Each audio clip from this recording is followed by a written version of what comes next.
In this series of videos, we're going to talk about activity-based costing. In the first video, we'll go over some of the concepts behind activity-based costing. In the second and third videos, we're going to walk through a pretty comprehensive example of activity-based costing. But let's get started with just what is activity-based costing. So we know up to this point that the cost of any product is the cost of the material, the labor, and the overhead. And when we add all those costs together, those categories of costs, we get the total cost of our product. And we also know that the material and the labor are the easy part. Overhead seems to be the tricky part. And in our previous couple series of videos, we've gone through job order costing and process costing as a way of costing our products, and specifically of dealing with the overhead cost. And the way we've established to deal with the overhead cost is by using something called the predetermined overhead rate to estimate our overhead. So let me just take a step back. We all know that the materials cost, if I'm thinking about making a hamburger, the materials cost is the cost of the meat in the burger and the cost of the bun. I also know labor cost is the wages of the person who prepared the burger. It's just the wages cost. The overhead costs of making a burger are all of those indirect factory costs, indirect costs of making the burger. So things like utilities. The utilities bill, the cost of heating up the grill, the cost of turning the lights on, that's an indirect cost. It's hard to say how much of that cost went into the burger. Other costs like rent on my kitchen or my factory, rent on the place where I make the burger. That is also an overhead cost. Other types of overhead cost, if I take time setting up or cleaning up, those costs, the cost of the wages of the people where they're setting up, cost of the supplies to set up and clean up, I'll just call those setup costs. Those are all overhead costs. Indirect materials and indirect labor are both types of overhead costs. And so what we found was, okay, when I make that burger, the second I make it, I know what the meat costs, I know what the bun costs, because I bought the meat and I bought the bun at the store. I can figure out, okay, how much meat went into it and how much bun went into it. So I'm going to know immediately my actual materials cost. I'm also going to immediately know my actual labor cost. What I won't know immediately is my actual overhead cost. I don't know what my utilities bill was for the month when I'm making the burger. I don't get the utilities bill till the end of the month. So the second I make the burger, I don't know my utilities cost and how much utilities went into the burger. I don't know how many burgers I made, so I don't know how much rent should go into one burger. It might depend on how many burgers I make in the month.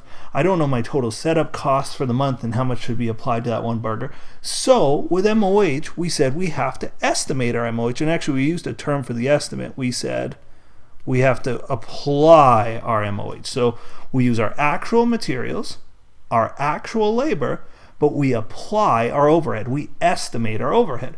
And the way we estimate it is we total up all of our overhead. We total our estimated overhead, and we divide by an estimated overhead driver.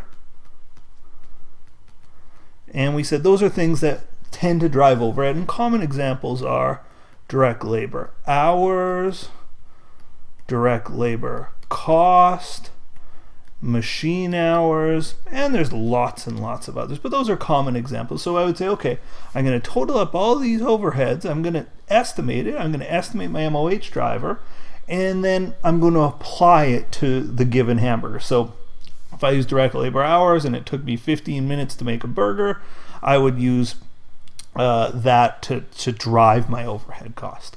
And I've got nice examples in the job order costing video of just how exactly this works. Now, what activity-based costing says is it looks at these overheads. It says, look, utilities, rent, setup costs, indirect materials, indirect labor, and it goes, there's lots of different types of overhead a company can have. Does it really make sense to use only one driver? Because that's what a traditional costing method is going to do. It's going to say, okay, I'm going to use direct labor hours. Activity-based costing says, well, I should break these up into activities and decide different drivers for different types of overhead. So maybe utilities, I might say utilities are driven by, for example, machine hours. You know, the more I use my machine, the more utilities cost I'm going to have. Rent might be driven by square footage or something else. Setup costs, well, number of setups. Obviously, the more times I set up. Indirect labor might be by direct labor hours. You know, the more direct labor I have, the more indirect labor I have. Anyway, you get the idea that maybe I should use a different driver for each type of overhead. And that's what activity-based costing says. It says break your overhead into different pools and use different drivers for each of those pools.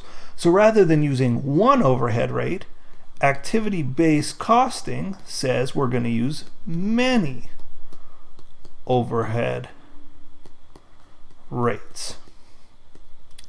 And what you're going to find with this is there's a lot of advantages, but the biggest single advantage is it can potentially be more accurate. You know, if you're using direct labor hours to predict your utilities cost, probably there's not a 1-to-1 ratio. So you might find better drivers create better overhead rates, and that makes for a more accurate costing system. And that's really the number one pro. The number one con here, I guess I've said pros and cons, I'm only giving one of each. The number one con of an activity-based costing system, because you'll see it in your class and you'll work through problems on activity-based costing, the big con of it is it's way, oh dear, my penning is gone to heck here. It's way more expensive. It's not even close. And so what happens is companies that implement these costing systems, rather than just gathering direct labor hours or one driver, they end up gathering 5, 10, 20 drivers, and they're gathering way more data, and the cost of actually getting that data can be too expensive that it's not even worth it. So the pro is that it's more accurate. But most companies use this traditional one overhead rate method. Not a lot of companies use activity-based costing because they find the con of it being more expensive outweighs the pros of more accuracy, or at least arguably more accuracy. So in any event, in the next video, we're going to work through an example of how to do activity-based costing, and I think as we work through it, you're going to get a better feeling for what activity-based costing is, and we'll compare it to a more traditional costing method. That's it for this one. Stay tuned for the next video.